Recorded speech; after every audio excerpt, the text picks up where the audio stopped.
Bona tarda i benvingudes i benvinguts a la conferència Enfortint l'autoestima, estratègies cognitivo-conductuals per a superar la dependència emocional, organitzada pel grup de treball de tècniques cognitivo-conductuals de la secció de Psicologia Clínica de la Salut i Psicoteràpia del COP. Abans de començar, us recordem que l'activitat tindrà una durada d'1 hora i 30 minuts, amb una primera part de ponència i un espai final destinat al torn de preguntes, en el que podreu intervenir a través del xat. L'activitat serà impartida per la ponent Beatriz Gil. Beatriz és psicòloga amb un màster en desenvolupament directiu, intel·ligència emocional i coaching per l'EAE Business School, un programa de desenvolupament directiu en màrqueting i lideratge per ESADE Business School, un expert universitari en estratègies d'intervenció del model cognitiu conductual per la Universitat CEU. A més, és fundadora i CEO de Psiquecambio. Col·labora també en diferents mitjans de comunicació fent divulgació de salut mental, lideratge i autoestima. Abans de començar, us informem que la sessió sí serà gravada i que l'organitzador prohibeix expressament el registre audiovisual i la posterior difusió o exhibició de la imatge en qualsevol suport, ja sigui material o electrònic. Així doncs, iniciem l'activitat. Quan vulguis, Beatriz, pots començar. Moltes gràcies. Muchas gracias, Sonia. Gracias. Bueno, en primer lugar, me gustaría agradecer al colegio por la organización, al maravilloso equipo de formación y a todas vosotras. Hablo en femenino porque aquí en presencial estamos un grupo de mujeres maravillosas y en online me consta que también sois bastantes. Hoy, desde el grupo de trabajo de técnicas cognitivo-conductuales, traemos un tema importantísimo, muy relevante, que nos afecta a todos y en todas las áreas de nuestras vidas. Vamos a comenzar explicando brevemente las bases de la autoestima, qué es, algunas técnicas cognitivo-conductuales para poder fortalecerla, y luego en la segunda parte de la conferencia pasaremos a hablar de la dependencia emocional y herramientas que tenemos desde este enfoque para superarlas. Y me gustaría comenzar haciéndoos una pregunta. ¿Cómo crees que afecta la autoestima en tus decisiones diarias y relaciones interpersonales?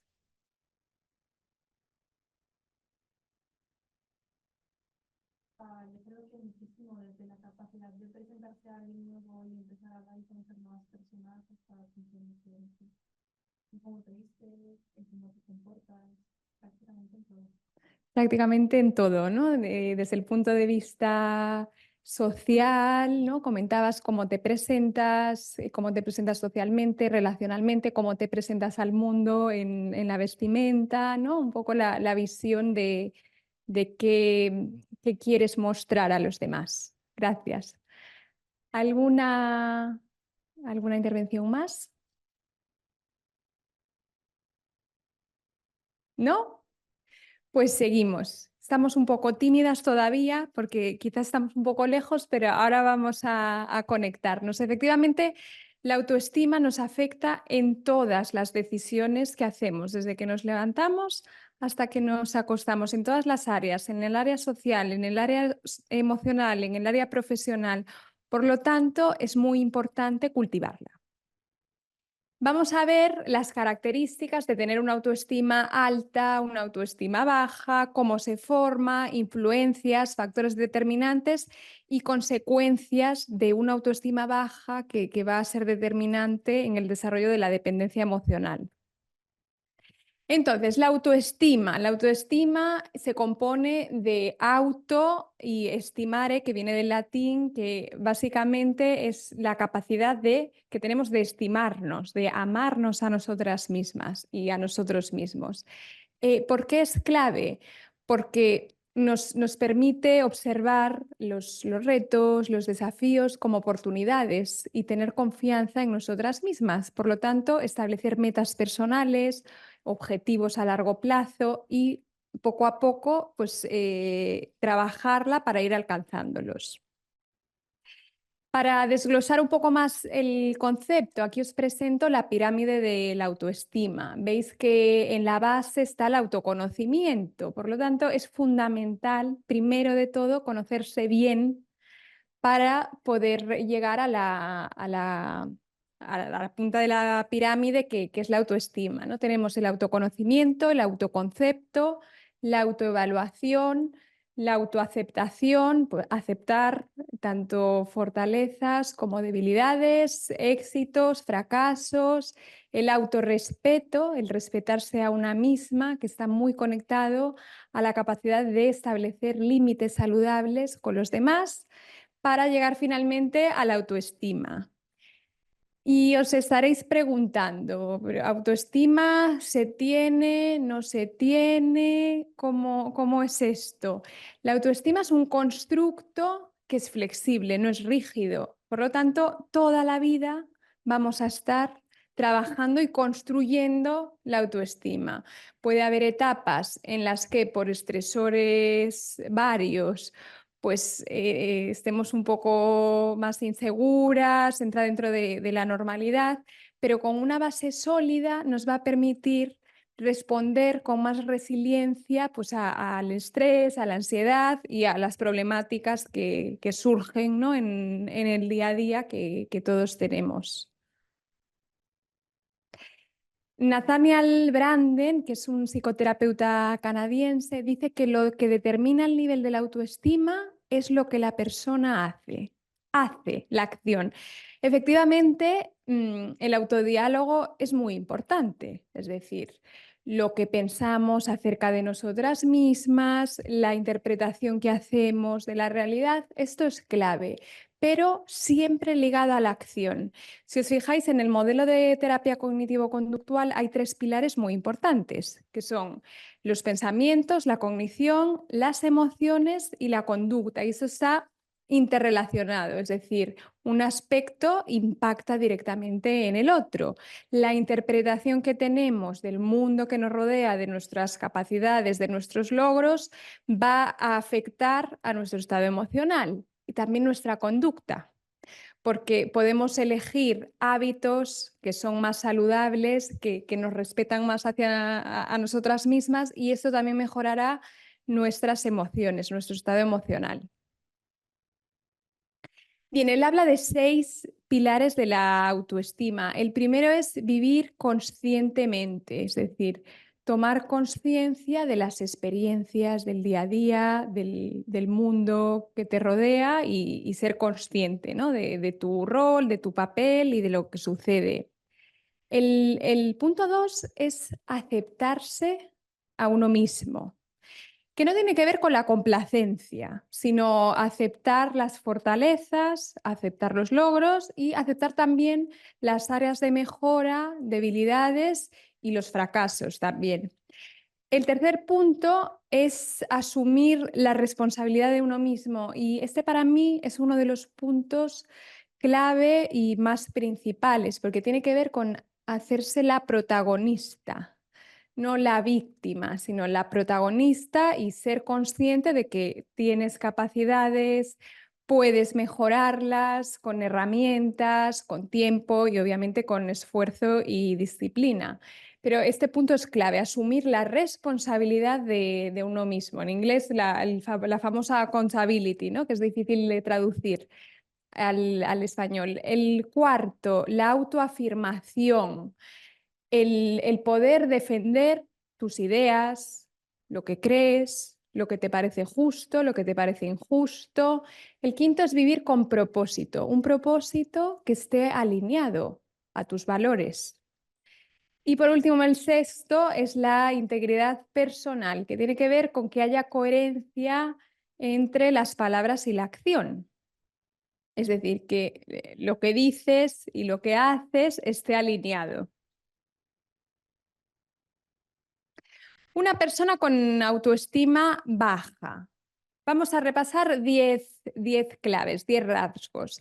La primera es que evita recibir feedback positivo, es decir, personas con autoestima baja les cuesta recibir cumplidos porque sienten que no son merecidos o sinceros. Esto nos explica esa autovaloración negativa que tienen de sí mismos. El segundo rasgo es que hablan negativamente sobre sus logros y defectos, es decir, exageran los errores y debilidades y minimizan los éxitos y suelen atribuir los éxitos a factores externos que no tienen que ver con la propia valía personal. El 3 son resistentes o reactivos a la crítica. Es decir, que el feedback constructivo o negativo lo toman como un ataque personal, lo cual no les permite hacer autocrítica y autoanálisis para poder mejorarlo. El 4 proyecta inseguridad y autoconflicto en sus acciones y decisiones. El 5 es la inconsistencia entre palabras y acciones. El 6 muestra desinterés o miedo hacia nuevas ideas y experiencias. Estas personas que con baja autoestima se suelen sentir amenazadas por situaciones desconocidas o nuevas, lo cual hace que se perpetúe ese estado, porque si tú no te das el permiso y no te atreves a explorar situaciones nuevas, situaciones que te den miedo, que te puedan ayudar a salir de esa zona de confort, vas a perpetuar ese estado de inseguridad. El 7, manejo ineficaz de la ansiedad. 8, dificultad para disfrutar la alegría, es decir, en general, dificultad para disfrutar de las emociones positivas. 9, rigidez personal. Y 10, falta de firmeza en su comportamiento con ella misma, con la persona y con los demás. Esto se conecta con la dificultad de poner límites. Por lo tanto, se hacen más vulnerables a que puedan ser dañadas por otras personas. Características de una persona con autoestima alta. Da y recibe estímulos positivos con facilidad, no le cuesta, habla con tranquilidad de los logros, pero también de los defectos, de forma directa y honesta. Es abierta a la crítica porque sabe que esta es la manera de crecer y siente alivio al reconocer los errores porque no busca la perfección. Proyecta tranquilidad y espontaneidad porque no está en guerra consigo misma, tiene armonía entre lo que dice y lo que hace, siente curiosidad y apertura a nuevas ideas, nuevas experiencias y nuevas formas de vida, puede manejar su ansiedad e inseguridad con técnicas que más adelante compartiremos, tiene capacidad de disfrutar la alegría, tiene flexibilidad personal para responder a situaciones o desafíos, flexibilidad cognitiva y por último siente bienestar propio al mostrar un comportamiento firme consigo misma y con los demás. Es decir, la confianza en sí misma le permite establecer y fijar límites saludables con otras personas. ¿Cómo se forma la autoestima? El proceso de formación de la autoestima es complejo. Yo he intentado en estos 3 puntos pues, hacer una síntesis. Comenzamos desde la infancia, las experiencias que tenemos con nuestros vínculos más cercanos y nuestras figuras de apego son clave. La relación con los cuidadores, el entorno familiar, en el colegio. Por eso, más adelante también descubriremos que apegos inseguros pues, hacen más vulnerable a que se pueda desarrollar la dependencia emocional. Segundo es el refuerzo y el feedback social, que esto también viene marcado por el entorno cultural, donde nazcas, los mensajes que en tu entorno recibes en función de los roles, la publicidad, la televisión, etc. Y por último, los éxitos y fracasos personales y también su interpretación, porque de muchos errores y de muchos fracasos podemos sacar excelentes oportunidades de crecimiento. Impacto de una autoestima alta. Bienestar en general de la persona, bienestar físico, bienestar emocional, bienestar social. Son más resistentes al estrés, por lo que decíamos anteriormente, porque ven los problemas como oportunidades. Esto también influye en que la calidad de las relaciones interpersonales sea mejor, porque basan las relaciones en el respeto, en la confianza, en la comunicación y se sienten libres al comunicar. toman mejores decisiones y más alineadas a los valores, a sus valores, la salud física, que ya lo hemos comentado, y estudios recientes también vinculan la autoestima alta con un rendimiento académico y profesional. ¿Por qué? Porque las personas que se valoran positivamente tienden a esforzarse más, por lo tanto, a fijar objetivos personales pues, más exigentes, tanto en el plano escolar como en el plano profesional. Consecuencias de una autoestima baja. En la primera parte podéis ver depresión, ansiedad y trastornos alimentarios que tienen que ver con la salud mental, ¿vale? Luego hablaremos del autodiálogo negativo, reestructuración cognitiva, etc. Y en la parte inferior tenemos selección de pareja, y con esto me refiero a que una autoestima más baja te puede hacer más vulnerable a elegir personas que puedan fomentar o mantener conductas de abuso o dañinas sin que tú puedas darte cuenta y poder salir de ahí, ¿no? Es decir, una autoestima baja te puede llevar a elegir peor una pareja, ¿no? Que no esté alineada con tus valores, con tu estilo de vida, con tu personalidad, y que no te impacte positivamente, sino todo lo contrario. Y esto se conecta con la tolerancia a los comportamientos tóxicos y de abuso que comentaba. Y por último, el desarrollo de la dependencia emocional, que es otro de los temas clave de la tarde de hoy. Pasamos a las técnicas cognitivo-conductuales para fortalecer la autoestima. He querido mostrar 4 para que podáis iros de esta sesión con herramientas. Obviamente hay muchísimas más, pero me parece que son las más importantes y las que tienen un aspecto más práctico para que podáis salir de aquí con la mochila bien equipada. Empezamos con la parte cognitiva, la reestructuración cognitiva.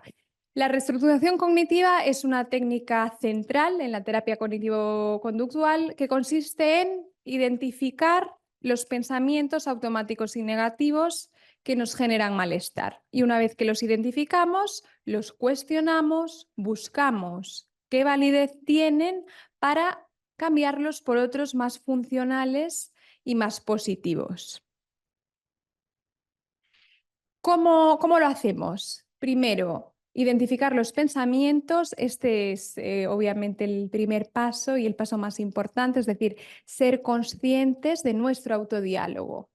Fijaros que desde que nos despertamos hasta que nos acostamos estamos manteniendo un diálogo con nosotras mismas, y esto influye en nuestras emociones y nuestra conducta. Por lo tanto, el primer paso es identificar los patrones de pensamiento negativos que te están afectando.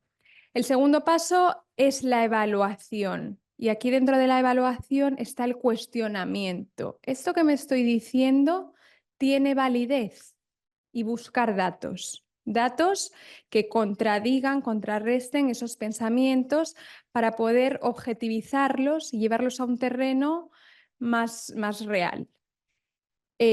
Por último, el desarrollo de pensamientos alternativos, pensamientos más positivos, más funcionales, que te hagan sentir mejor. Vamos a ilustrarlo con un caso. El caso de María. María tiene 32 años, ingeniera de profesión en una importante multinacional. Tiene una autocrítica constante, creyendo que nunca hace nada bien. Es decir, el pensamiento automático negativo sería: nunca hago nada bien. Fijaros por qué palabra comienza ya. Nunca. En una sesión de terapia cognitivo-conductual, ¿qué hacemos para rebatir esto? Identificar y cuestionarlo. María menciona un informe reciente, sintiendo, expresando que no cumplió las expectativas a pesar de los comentarios positivos de su jefa, que esto puede suceder, ¿no? Por mucho que tengamos datos, puede suceder cognitivamente. Entonces, aquí lo que hacemos es ayudarla a reflexionar sobre los datos y qué validez tiene esta autocrítica excesiva.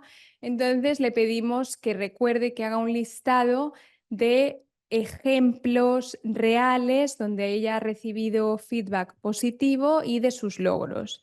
Entonces, aquí trabajamos en la reestructuración, es decir, en la búsqueda de otro pensamiento más funcional, más realista, más positivo. Por lo tanto, el pensamiento alternativo sería, pues aunque a veces dudo de mí, aunque a veces tengo inseguridad, he recibido feedback por mi buen trabajo, por mi performance y anotarlo, es decir, tener ejemplos tangibles.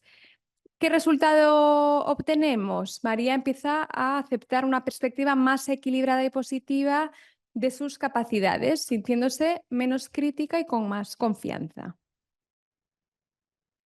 La segunda herramienta que quería compartir, las autoafirmaciones. ¿Qué son las autoafirmaciones? Son declaraciones positivas que podemos repetirnos a nosotras mismas con el objetivo de fomentar una imagen positiva y combatir estos patrones de pensamiento negativos. Objetivo, reforzar la autoestima. ¿Por qué? Porque nos focalizamos en las fortalezas, los logros y los valores personales, en lugar de focalizarnos en la crítica, en las áreas de mejora. Proceso de creación de autoafirmaciones, orientación y formulación. Esto es importante porque cada persona, pues tenemos un entorno personal y las autoafirmaciones tienen que ser personales para que nos sirvan. El segundo paso es la integración y la práctica diaria. El tercer paso sería la consistencia y repetición para que se consolide este nuevo patrón de pensamiento. ¿Qué características deben tener unas buenas autoafirmaciones, afirmaciones positivas? Deben ser específicas, personales, en tiempo presente, es decir, interpretando que ya están sucediendo en el tiempo real y con metas reales, realistas y alcanzables. Tienen que ser retadoras, pero alcanzables. Vamos a ilustrarlo con otro caso. Carlos, un joven profesional que se siente inseguro sobre su desempeño profesional. En el caso de esta intervención, trabajamos para identificar creencias limitantes y desarrollar autoafirmaciones que resalten sus capacidades y sus logros. Afirmaciones, en el ejemplo del caso de Carlos, soy capaz y he demostrado mi habilidad en múltiples ocasiones. Y aquí es cuando haríamos otro listado de los logros que ha conseguido, en este caso, pues a lo largo de su carrera profesional. Mis contribuciones al equipo son valiosas y reconocidas. Entonces, ¿qué conseguimos con la puesta en marcha de las autoafirmaciones positivas? Una disminución de la ansiedad, de la inseguridad y un incremento en la participación de los proyectos en grupo. Tercera herramienta, clave, fundamental para muchísimas áreas de nuestra vida, las habilidades sociales, aprender a comunicarnos efectivamente, tanto las necesidades, los deseos como las peticiones. ¿Esto qué va a hacer? Que se reduzca el miedo al rechazo a nivel social y va a mejorar nuestra confianza en las relaciones sociales. Ejercicios prácticos que podemos realizar en consulta: role-playing, modelado o feedback constructivo. Role-playing, ¿en qué consiste? Consiste en simular escenarios controlados. Por ejemplo, si tienes un conflicto en el trabajo, pues escenificaríamos, por ejemplo, pues que yo soy el jefe o la jefa y lo que haríamos sería simular el conflicto viendo los diferentes escenarios y experimentar cómo sería la respuesta y ahí entrenar en habilidades sociales. Modelado. Esto consiste en proporcionar un ejemplo claro para que se pueda visualizar cómo funciona, cómo funciona una habilidad de comunicación en concreto para que luego la persona la pueda imitar. Esto puede ser a nivel presencial en una consulta, pero también a través de vídeos, a través de lecturas, de casos reales y de éxito. Y esto es especialmente útil cuando las personas están muy bloqueadas y no pueden visualizar los diferentes escenarios, ¿no? Entonces se le da primero ese soporte para luego ir trabajando en estos escenarios para resolver.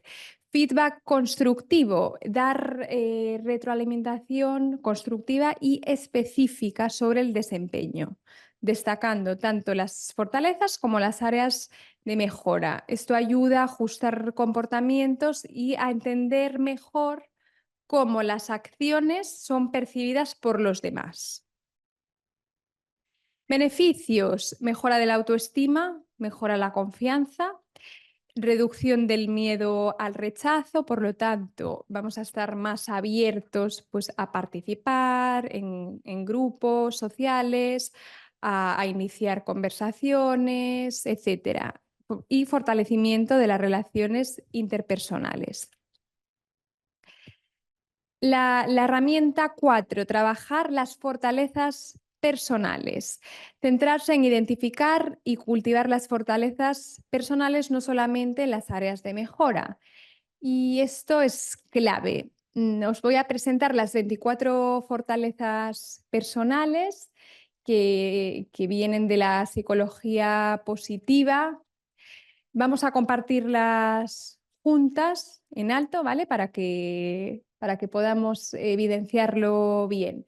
Tenemos 6 áreas. La primera es sabiduría y conocimiento, creatividad, curiosidad, apertura mental y juicio crítico, amor por aprender y perspectiva. Me gustaría pediros que mientras las vamos compartiendo, hagáis una autorreflexión de qué fortalezas tengo, con cuál me define más, ¿vale? Que veo que tenéis libretas, que las vayáis apuntando. En el área de valor tenemos valentía, perseverancia, honestidad y vitalidad. En humanidad tenemos amor, bondad e inteligencia social, es decir, empatía. En justicia tenemos trabajo en equipo, equidad y liderazgo. En moderación tenemos el perdón, la humildad, la prudencia y la autorregulación. Y por último, en el área de trascendencia tenemos la apreciación de la belleza y excelencia, la gratitud, la esperanza, el humor y la espiritualidad. Al final, ¿qué son las fortalezas? Son cualidades positivas que definen nuestra conducta y nuestros valores. Y esto es muy importante tenerlo presente porque es la gasolina que nos motiva para actuar, para crear un plan de acción personal. Veo que estáis haciendo fotos, compartiremos la presentación al finalizarlo. Entonces, ya tenemos el mapa de las 24 fortalezas personales. ¿Alguna que quiera compartir las suyas?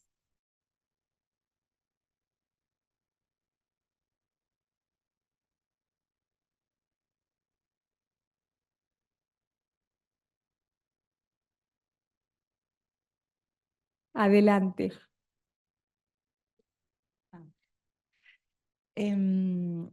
Bueno, yo en mi caso,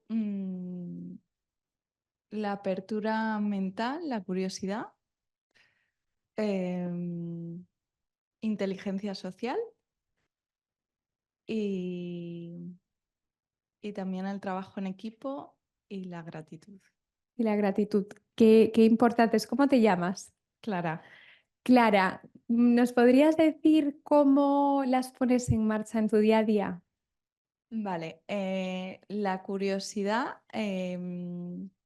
busco conectarme con redes de conocimiento que tienen que ver con lo que a mí me llama la atención o ¿Te con lo que interesa? me interesa. Y bueno, va un poco ligado a esa curiosidad por aprender. La inteligencia social, bueno, en la consulta, en la consulta y en lo que es el ejercicio profesional. Y en relación a, no sé cuál más había dicho, El trabajo trabajo en en equipo, equipo. bueno, trabajo diariamente en equipo, así que también soy bastante constante en eso, porque mi trabajo me lo impone. Y bueno, en el último punto, la gratitud, pues sí que es verdad que creo que nuestra profesión también nos ofrece, ¿no? Esa posibilidad de aprender diariamente de los pacientes que tratamos y también de relativizar un poco, bueno, pues dar valor a lo prioritario en la vida.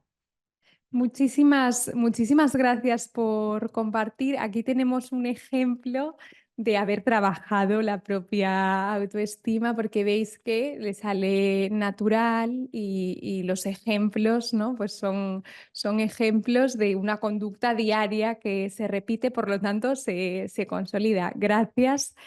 El objetivo, ¿cuál es? Identificar nuestras fortalezas personales para poder ponerlas en marcha. Primero con nosotras mismas y las que seáis compañeras psicólogas con nuestros pacientes. ¿Cómo lo hacemos? Identificar fortalezas personales a través de test, a través de cuestionarios, a través de feedbacks de amigos, familiares, compañeros del trabajo. Realizar un plan específico y estratégico para integrarlas en el día a día y sobre todo en las metas personales, a 3, 6, 12 meses, 3, 5 años vista, esto en función del caso personal. Y el punto 3, último, pero no menos importante, es la evaluación y seguimiento, porque lo que no medimos no lo podemos mejorar. Y el autoestima, aunque nos parezca un concepto poco tangible, pues hoy en día sí tenemos herramientas y podemos evaluarla. Aquí os propongo un inventario de fortalezas, que es el inventario VIA de fortalezas personales, que se basa en las 24 fortalezas que acabamos de compartir. Y podemos hacer una visión 360 involucrando a amigos, familiares, compañeros, para que también nos den su visión. Una cosa es cómo nos vemos nosotros mismos, cómo nos ven en casa, la pareja, en el trabajo, y así tener una visión más completa. La segunda parte, la aplicación práctica. Acordaros que Nathaniel Branden decía que la autoestima se consolida en la acción. Por lo tanto, hay que llevar acciones muy concretas para trabajar estas fortalezas y hacerlas tangibles, es decir, poder medirlo. Por ejemplo, os pongo aquí el ejemplo de que si alguien considera la perseverancia, ¿no?, como una fortaleza personal, pues podría enfocarse en establecer metas y alcanzarlas pues, a medio largo plazo. Alguien con una alta capacidad de empatía pues podría buscar roles que impliquen el contacto con el cliente o, en nuestro caso, el paciente. Y ahora nos metemos de lleno en la dependencia emocional, ¿vale? Vamos a ver orígenes, señales de dependencia y estrategias para reconocer y evitar los patrones. Orígenes, como comentábamos al inicio, tenemos el estilo de apego inseguro, historial de rechazo, bullying, abandono o abuso, tanto emocional, sexual o físico. Por eso las experiencias de la infancia son tan importantes en el desarrollo de la autoestima y de la dependencia emocional.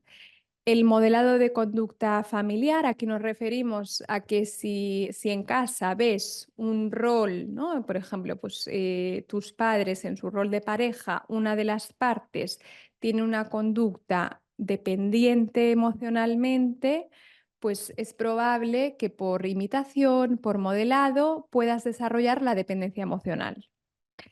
Y el cuarto punto, la baja autoestima y la autopercepción negativa que te hacen buscar esa validación en este caso en la pareja, aunque la dependencia emocional también se puede dar en relaciones de amistad y relaciones familiares, pero es verdad que en el ámbito de la pareja es más común y obviamente pues está siendo frecuente. Señales, comentábamos, la necesidad excesiva de aprobación y validación de los demás para sentirse bien. El miedo intenso a la soledad, que esto hace que se mantengan relaciones que no elegirías en otra situación y que pueden ser insatisfactorias. Dificultad para mantener límites saludables, es decir, poner al otro por encima de ti, sacrificando tus propias necesidades para satisfacer la de los demás. Y por último, reacciones emocionales intensas y desproporcionadas a la percepción de rechazo o abandono, incluso en situaciones menores. Os pongo un ejemplo. Tienes una fuerte dependencia emocional y tu pareja se va de viaje por trabajo. El simple hecho de que se vaya de viaje por trabajo en ti tiene un impacto desproporcionado y se te reactiva pues esa herida de rechazo y abandono. Estrategias para reconocer y evitar estos patrones de dependencia emocional. El primero, desarrollar autoconciencia, identificar las situaciones donde la dependencia emocional se manifiesta, observando cuándo y cómo surgen pensamientos y sentimientos de inseguridad o necesidad de aprobación. Este paso es muy importante. Fijaros que todo lo que tiene que ver con autoconciencia, autorreflexión es fundamental porque es el primer paso para ponerle un stop a ese patrón e iniciar un patrón nuevo. El punto 2, fomentar la independencia, fomentar la autonomía, involucrarse en actividades individuales que fomenten la confianza en uno mismo, tener hobbies, proyectos educativos que tengan que ver con la expansión del conocimiento, intelectuales o trabajo que requiera una iniciativa personal. Y el punto 3, establecer límites saludables. Aprender a decir no y hacerlo más a menudo, porque muchas veces cuando decimos no, pues nos estamos diciendo sí. Y esto es muy importante, mantener límites claros en las relaciones para proteger el propio bienestar emocional. Y para esto, primero, cada uno debe conocer cuáles son los límites personales para luego poder comunicarlos. Y por último pasamos al punto 4 y último de la conferencia. Vamos a compartir herramientas para superar la dependencia emocional.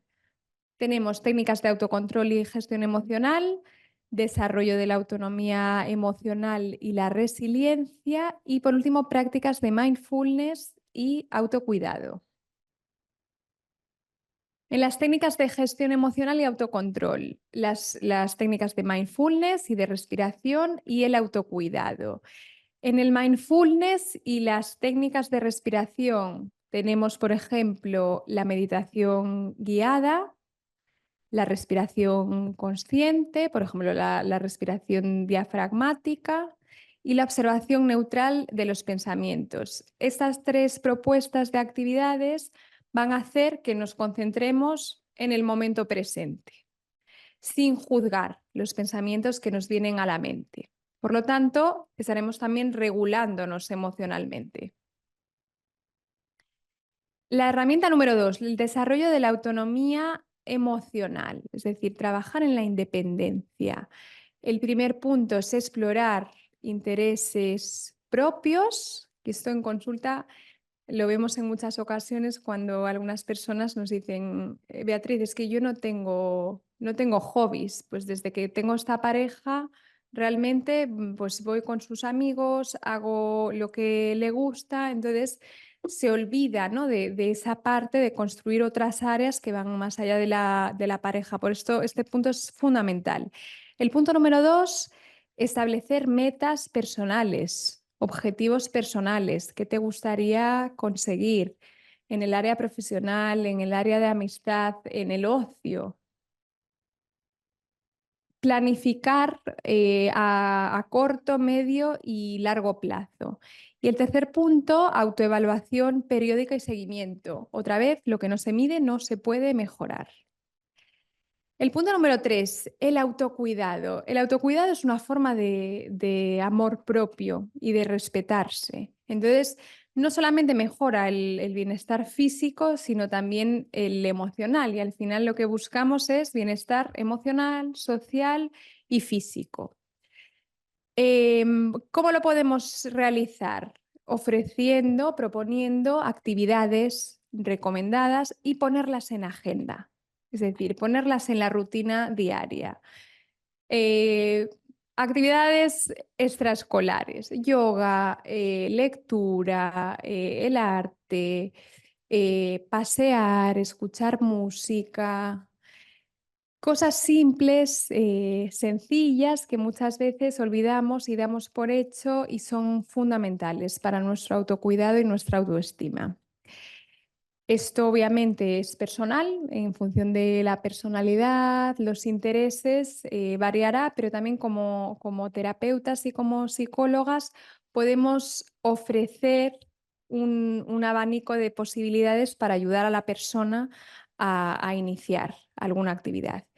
Tercera, en la planificación del autocuidado. Identificar actividades que se puedan poner fácilmente en agenda y gradualmente pues ir aumentando el tiempo.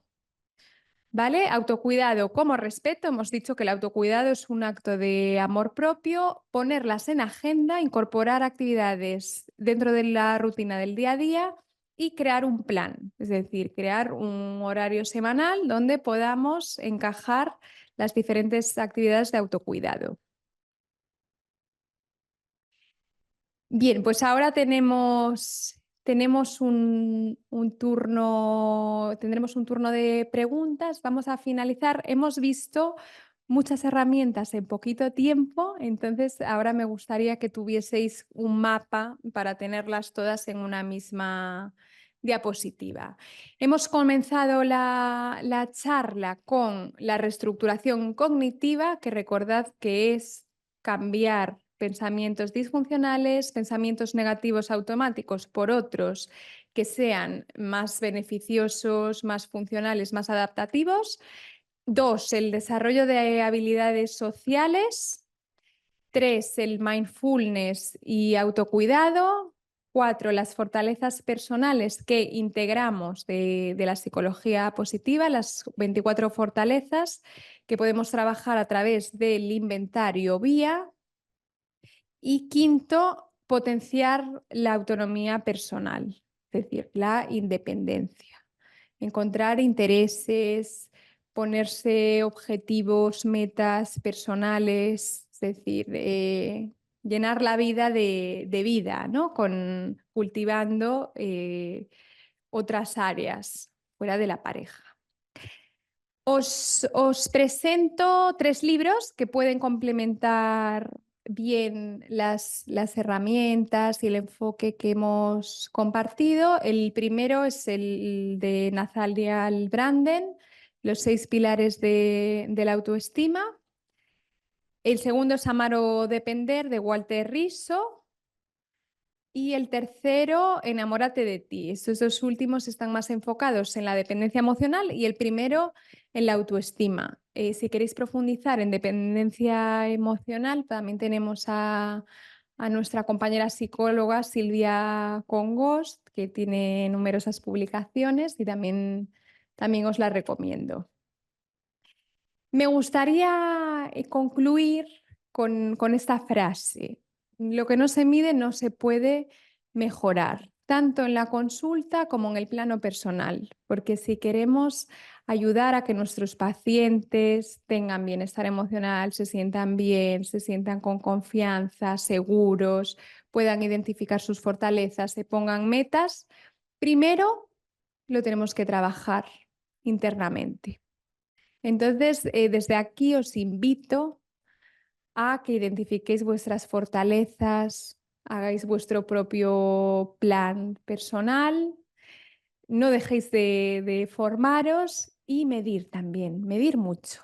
Medir quincenalmente, mensualmente, cómo avanzo, qué quito de esto no lo cumplo, pues vamos a reestructurar el plan, vamos a hacerlo realista y asequible. Vamos a medir para mejorar.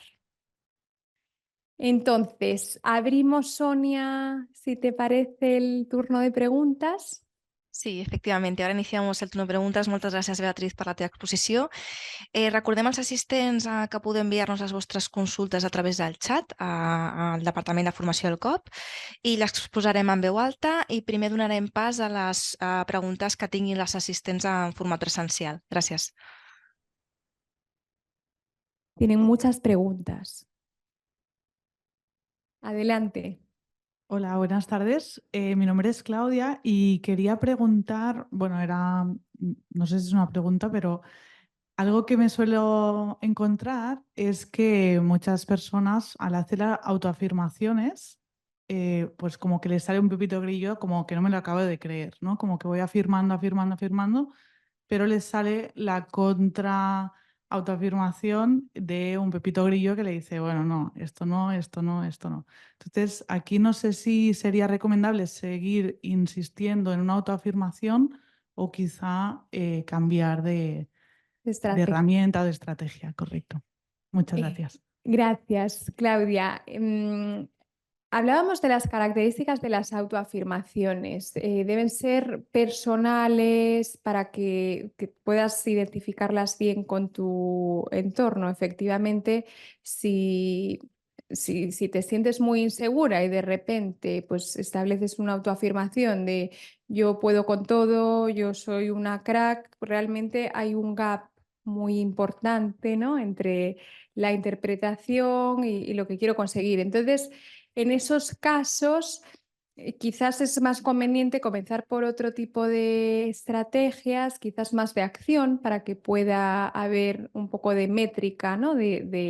Bueno, pues me propongo esto, lo consigo, entonces ya tengo mi propia autoafirmación real, ¿no? Para poder tangibilizarlo de una manera más objetiva. Es decir, obviamente no todas las técnicas sirven para todos los casos, ¿no? Es decir, para casos de una depresión grave o de un estado ansioso muy, muy elevado, quizás nos tenemos que ir a otras herramientas y a otros enfoques.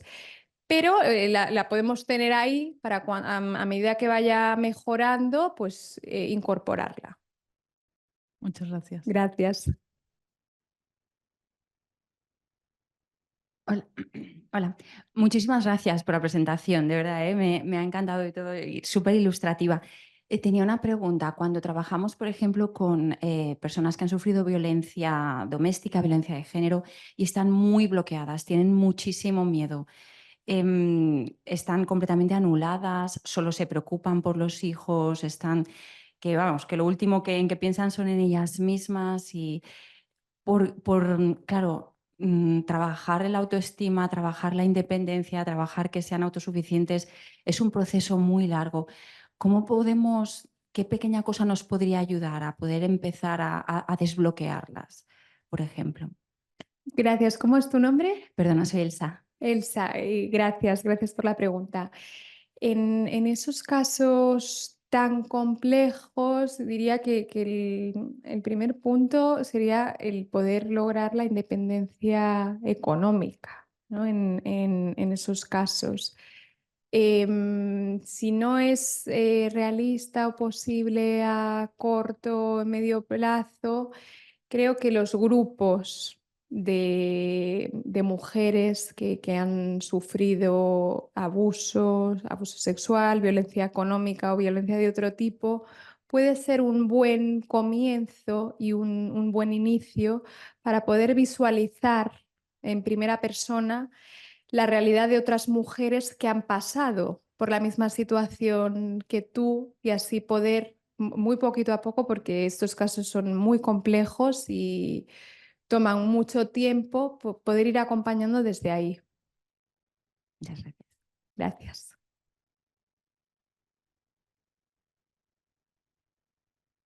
Más preguntas. Yo creo que por aquí tenemos alguna pregunta.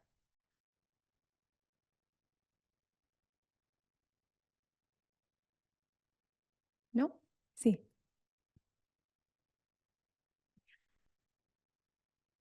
A mí hay algo que me resulta confuso. Ah, bueno, me llamo Andrea.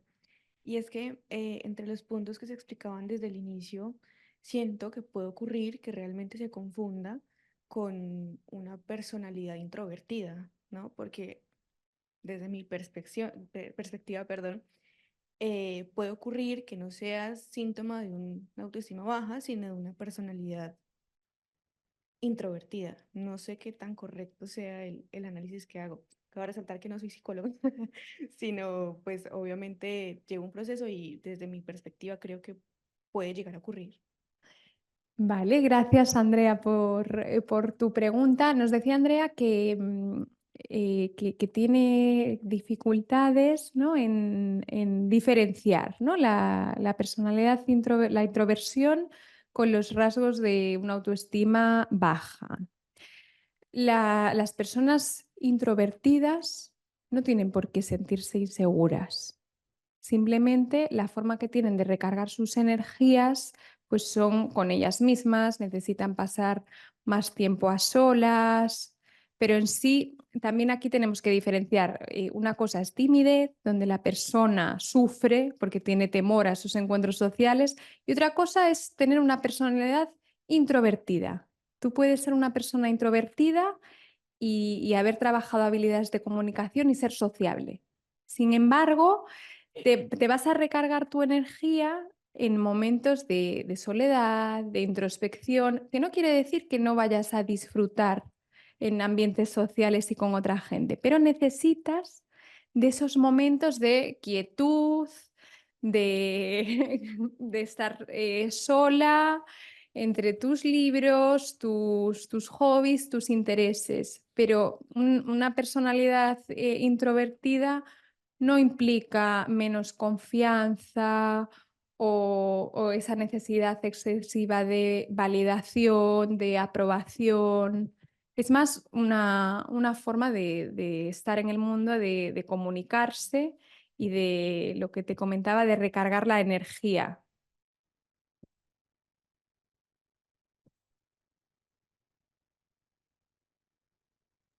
Gracias. No sé si hay más preguntas Sí. presencialmente. Sí, perfecto, Sí, un gracias. segundo, Sonia. Merci. Yo quería preguntar un poco, me parece que hay muchas estrategias, ¿no? para poder trabajar una dependencia emocional, pero me da la sensación como que esto es muy aplicable en un caso donde no hay mucha ambivalencia, ¿no? Donde realmente la persona está muy dispuesta a trabajar, ¿no? a comprometerse a hacer este esfuerzo.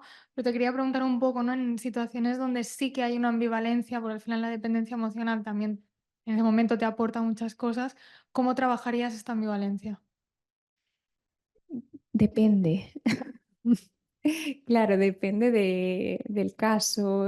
Tendríamos que, no sé si quieres compartir confidencialmente algunos detalles para poder evaluarlo aquí. no se me ocurre nada en concreto, ¿no? Es en pacientes, ¿no? Que sí que ves que quieren hacer algunos cambios, pero a la vez cuando propones, sí, pero lo voy a intentar, pero no acaban de hacer a lo mejor el paso. El cambio. Claro, aquí es muy importante hacerles ver los beneficios del cambio. Es decir, probablemente las partes negativas las conozca, pero aún así, lo que dices tú, ¿no? Esta ambivalencia les compensa por esa inseguridad, por esa necesidad de validación. Mm, con la reestructuración cognitiva también trabajar la visualización de qué ganaría si va pues, tomando pasos hacia adelante, va haciendo pequeños cambios. Y creo que en estos casos es muy importante que los cambios sean muy pequeños y muy graduales. Es decir, porque hay casos que son muy complejos y muy graves, que nos encontramos con personas que no son capaces de tomar decisiones del día a día cotidianas. Por lo tanto, aquí pues tenemos que ser muy prudentes con los cambios, porque si planteamos cambios muy ambiciosos, no se van a cumplir. Entonces lo que vamos a conseguir es frustración, que la persona no avance y un continuo sí, pero, ¿no? Porque la persona quiere comprometerse, pero pues tiene esa incapacidad. Entonces aquí te diría cambios muy pequeñitos, si puede ser semanales, para que haya una periodicidad y una consistencia buena al inicio, y luego que pueda visualizar las ventajas, los beneficios que tiene de hacer ese cambio. Se te he contestado a la pregunta. Muchas gracias. Gracias.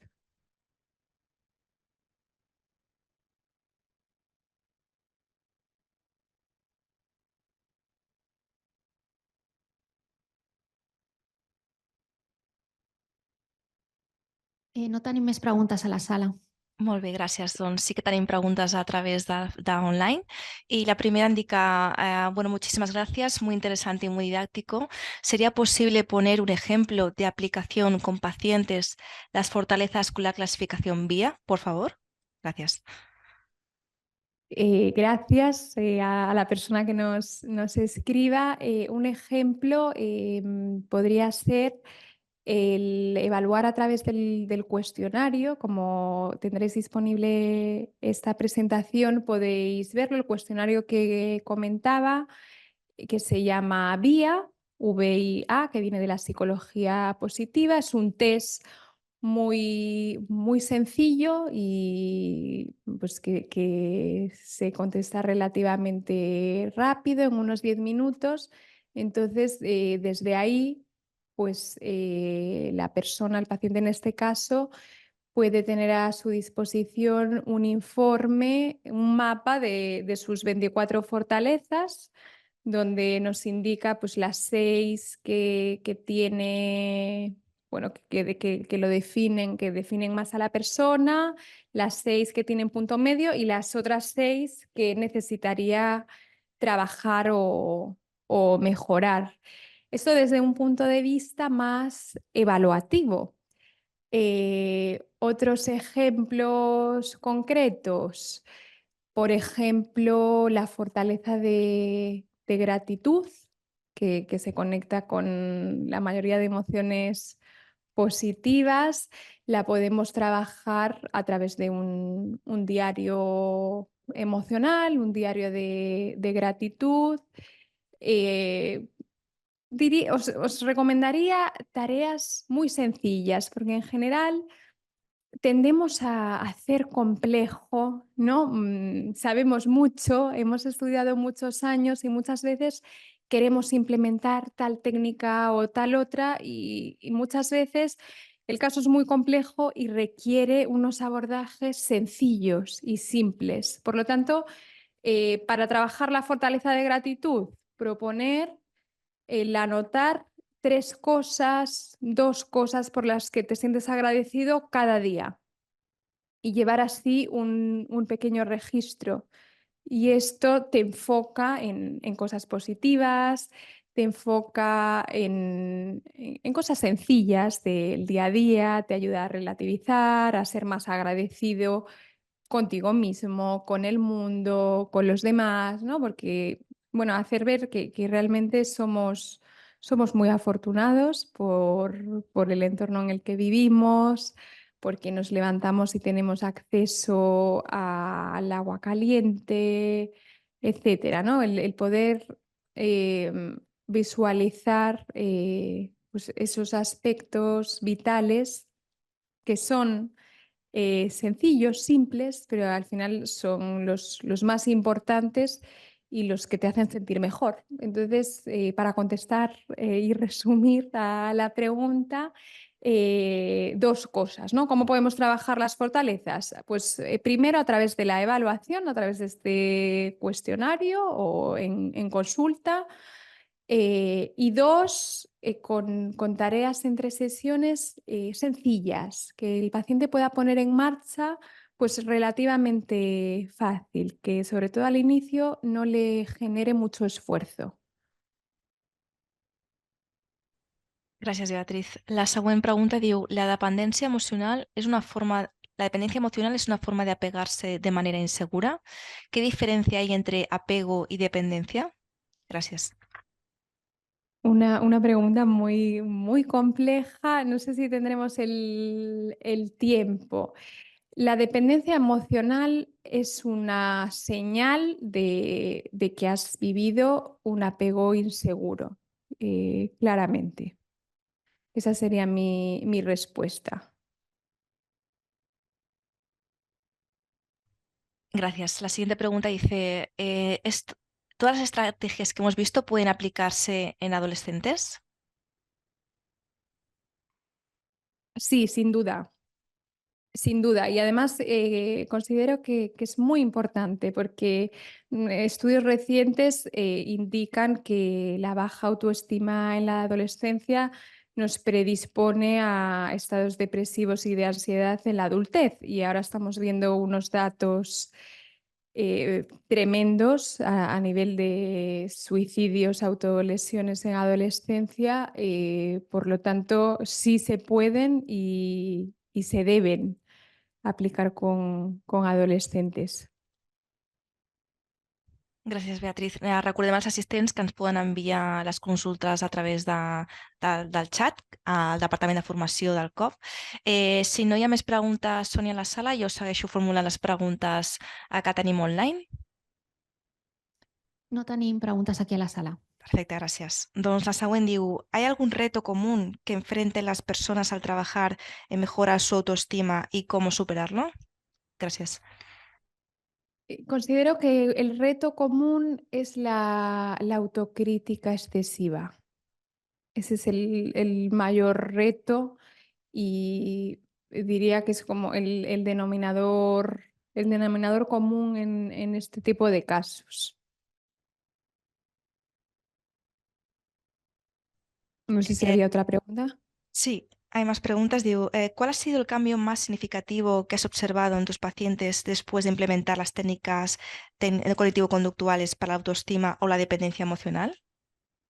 Los cambios más significativos, el primero es confiar en una misma, o sea, tener confianza en tus elecciones, en tus decisiones, ponerte un poco a ti en el centro y dejar de poner el foco en los demás, dejar de compararte tanto, porque hoy en día con las redes sociales estamos en continua comparación. Entonces, esto no nos ayuda principalmente a la ansiedad, pero también a la autoestima, ¿no? Porque en redes sociales, ¿qué es lo que vemos? Vidas perfectas. Entonces, vemos irrealidad, porque realmente creo que a todas y probablemente a las personas de los que están conectados online nos encantaría vivir en la playa, pero no es realista, ¿no? Entonces, uno de los cambios más significativos ha sido el dejar de compararse, el poner el foco en una, en las fortalezas, en identificar tu propio plan, visualizar tu propósito, qué valor quieres añadir. Ese sería el principal cambio. También mejoran las relaciones personales porque cuando tienes más confianza, pues te comunicas mejor, eres capaz de poner límites, por lo tanto, pues es un 360, ¿no? en bienestar general. Pero si tuviese que decir tres cosas, diría una, la autocrítica, es decir, el disminuir la autocrítica y modificarla, cambiarla, ¿no? por confianza en una misma, por atreverse, por establecer objetivos. Dos, dejar de compararse. Y tres, disminución en la ansiedad.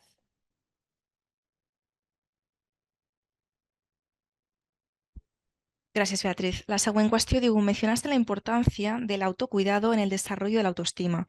¿Podrías dar algunos ejemplos específicos de actividades de autocuidado que consideras efectivas?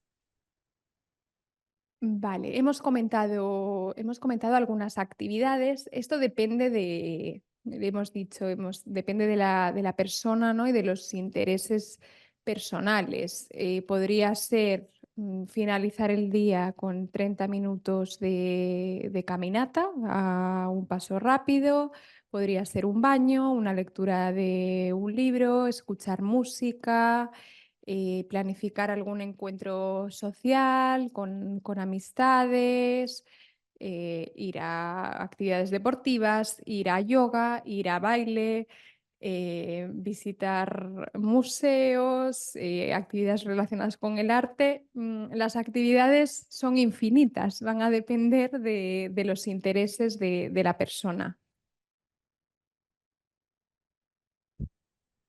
Gràcies. La següent pregunta diu, quins elements caldria tenir en compte a l'hora de treballar una codependència de parella respecte a una dependència? Alguna tècnica diferent o senzillament que les dues persones ho apliquin? Gràcies.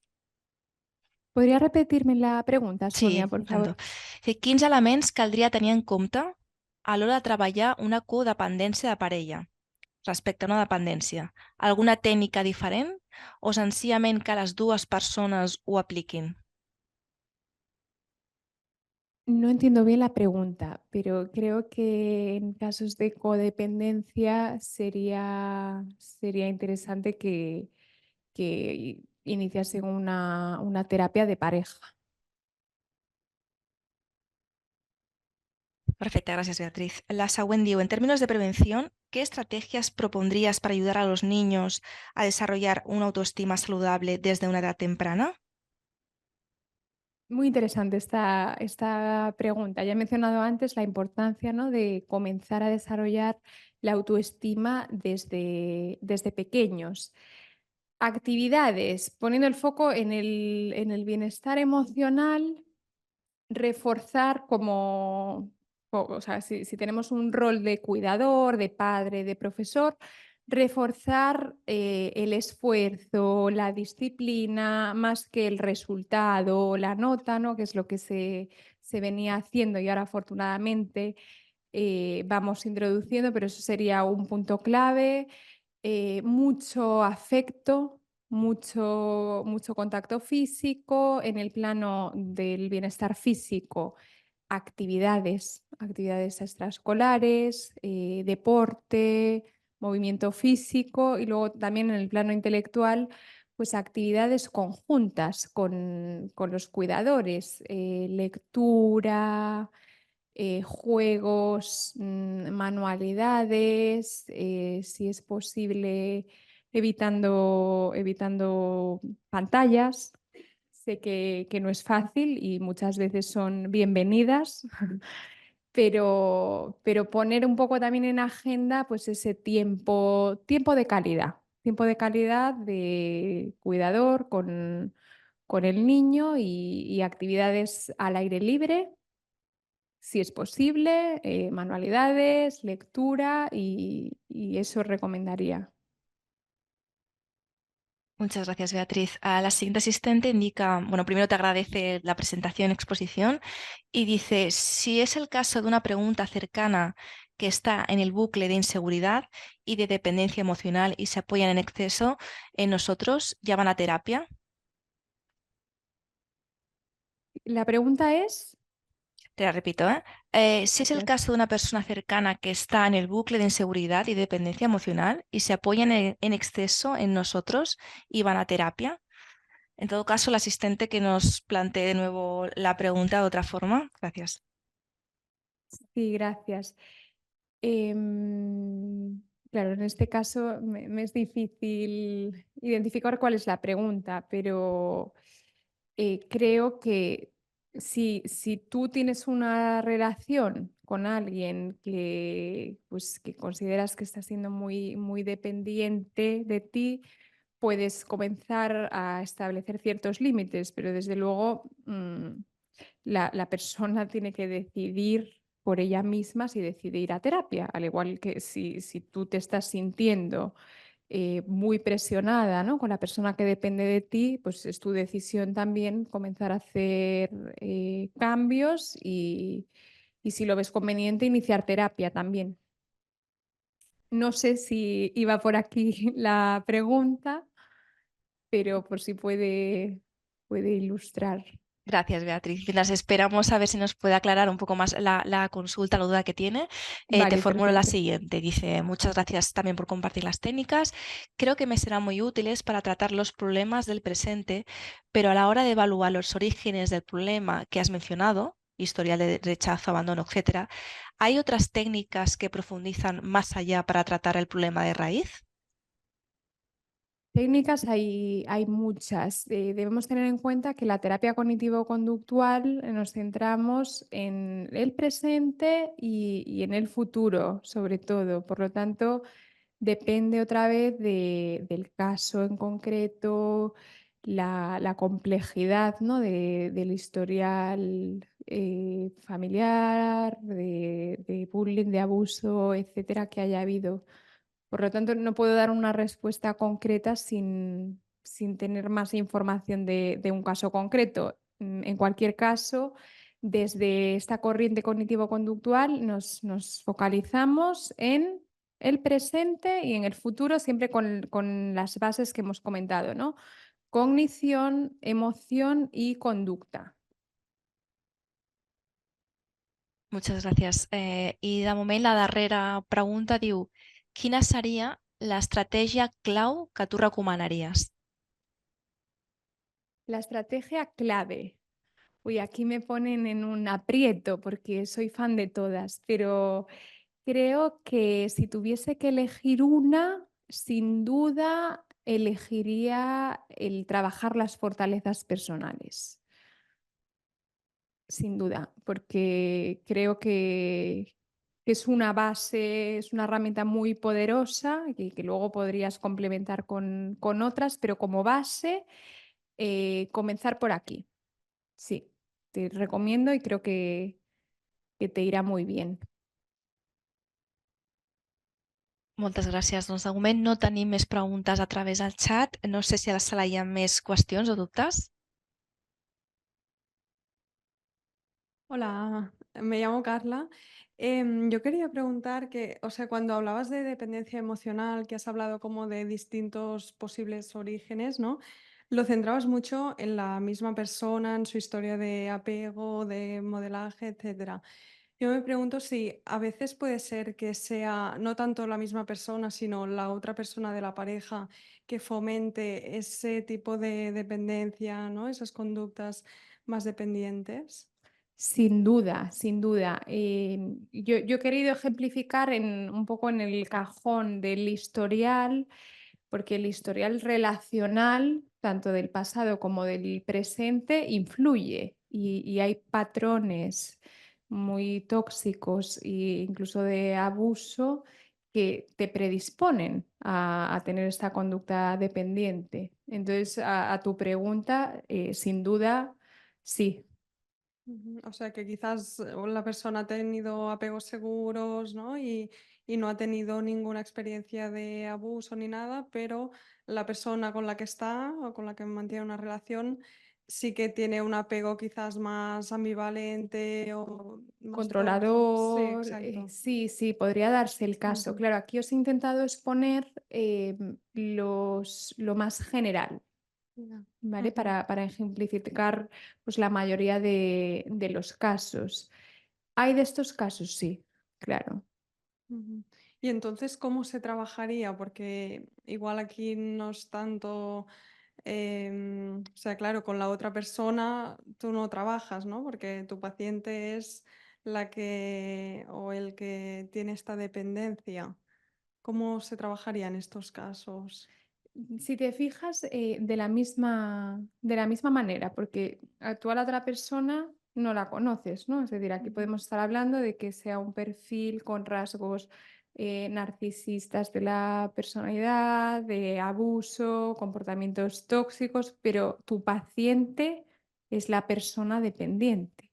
Por lo tanto, ahí tienes que trabajar si la situación obviamente es muy dolorosa para tu paciente y está en el límite, pues trabajar la salida, es decir, el desapego y el romper la relación.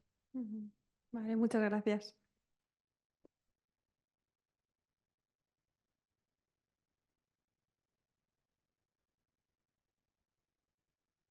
No tenim cap més pregunta a la sala. Gràcies. Doncs tenim dues preguntes més. Beatriz, i diu el següent. Diu, ¿podrías indicarnos dónde conseguir el inventario vía? Buena pregunta. Si buscáis en Google inventario vía fortalezas personales, pues seguramente podáis encontrarlo fácilmente. Inventario vía, VIA, vía. Gracias. La siguiente asistente dice, ¿crees que podemos recomendar a los pacientes los libros que nos has mencionado al inicio o crees que es mejor algún otro? Los libros que he recomendado están más enfocados a psicólogos. Quizás algún libro de Silvia Congos puede tener un lenguaje más adecuado para, para los pacientes.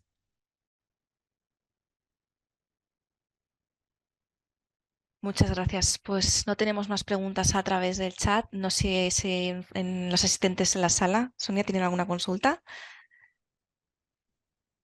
No tenemos más consultas aquí tampoco, gracias. Vale, pues justo me acaba de llegar una que dice, cuando la dependencia emocional es con pacientes muy cercanos, como una madre, ¿se puede practicar también el desapego? Gracias. Pacientes muy cercanos.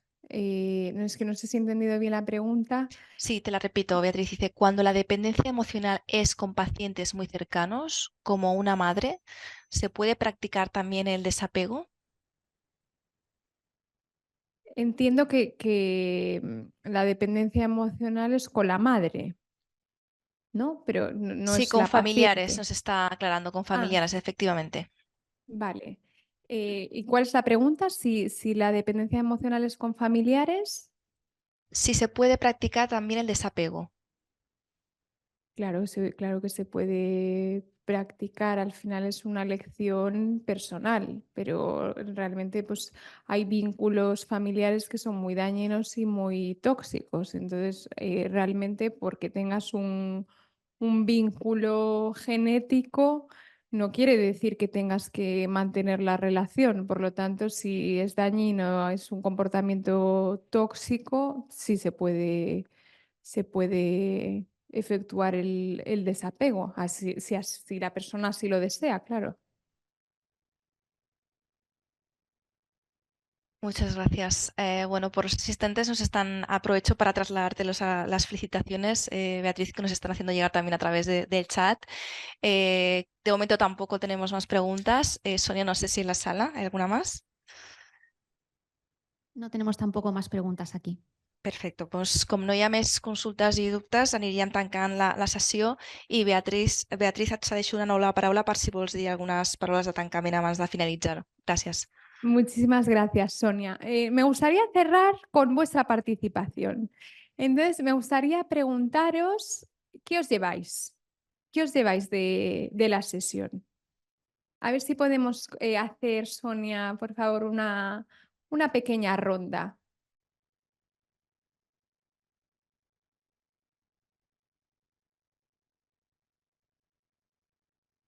Bueno, muchas gracias, Beatriz. Me ha parecido súper interesante y yo me llevo el trabajo con las fortalezas. La verdad es Gracias. que sí, no, igual es algo que no tenía tan presente para trabajar en consulta y creo que puede ser como un hilo conductor, ¿no? Así que sí.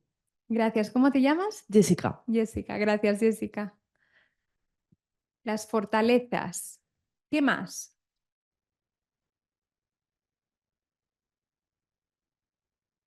Para mí, la respuesta que yo estaba esperando y que la he tenido aquí en esta sesión y me la llevo súper apuntadita, es acerca de las estrategias sobre fomentar la autonomía. Yo creo que eso es súper importante, desarrollar autoconciencia y poder ayudar a la persona a establecer límites. Y estas 3 cosas me han quedado muy claras. Muchísimas gracias. Gracias. Límites, autoconciencia, independencia. ¿Qué más? Venga, atreveros, que ya cerramos. Andrea. Yo me quedaría con lo de trabajar también en la corresponsabilidad de la persona y desde la acción. Vale, perfecto, gracias. Trabajar desde la acción, muy importante, porque así también cambiamos creencias, pensamientos, cogniciones y desde la corresponsabilidad. ¿Alguna cosa más? Por el chat también voy diciendo, nos indican esperanza, por ejemplo, o me llevo la planificación de autocuidado, técnica bonita. Gracias. Qué bueno, pues muchísimas gracias por acompañarnos esta tarde, seguramente después de una jornada larga. Para mí ha sido un placer. Os animo a poner en marcha vuestras fortalezas, vuestro plan personal y sobre todo con vuestros pacientes. Somos unas afortunadas porque tenemos un trabajo precioso, muy, muy enriquecedor y a la vez muy exigente. Por lo tanto, os animo a que os comprometáis con vuestro bienestar emocional, físico y que tengáis muchos casos de éxito, que los disfrutéis también, ¿no? Porque soy consciente de que cuando nos vienen casos complejos, pues a veces nos los llevamos a casa, ¿no? Entonces, el poder compartirlo, hacer sesiones, creo que es importante para poder también disfrutar de nuestro trabajo. Así que gracias y hasta pronto, que tengáis muy buena tarde. Doncs per la nostra part, Beatriz, moltíssimes gràcies per la teva presentació i per donar resposta a tots els dubtes i consultes dels assistents, tant en la sala com en format online. I moltes gràcies també a tots els assistents per la vostra participació. Bona nit i us esperem a les properes activitats formatives al COP. Gràcies.